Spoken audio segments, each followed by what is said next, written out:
Ajulu iluo cultural heritage.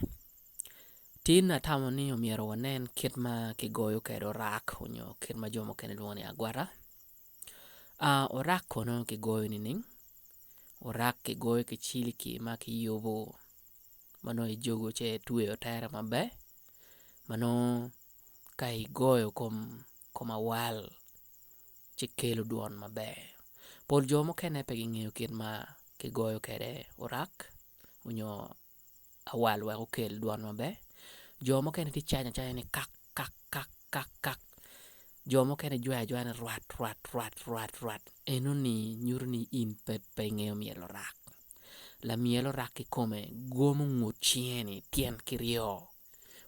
Atoka toka wek kukel duon mamite i mielo rak. Eno ni aye ke gomo chien kirio atoka toka weko miyo kumi yenge malube ki chi ma ini tiye ka goyo ni. Eno ka ini ti ka chwer na chwera.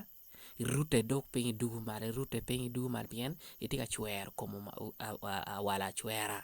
Unyo eni mai chanya chanya ni pe biberi ki kero me yenge marwate kin mo orak mier ki miel kere.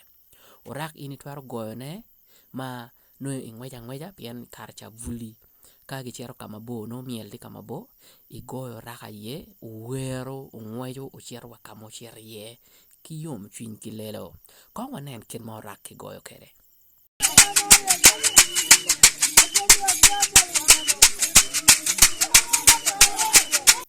Ineno kid maching lago agwara nyo lago orak eno ni tika wot kere. Eno na ye kin ma lumiel mangiyo mielo rak ching gi woro kere. Pe goyo mano ti loji kok ki mokene kok mapat. Iwinyo chalo awala chieli ken magiti ka goyo ne onyo agwara chieli ken magiti goyo ne die ba. Eno na ye kit ma kigoyo kero rak. Dong gin may tim. Subscribe. Mar. Pogi. Nen. Mitami bene. Man luo cultural heritage. Watika duoko tekwaro paluo. An Kinyera James. Banya.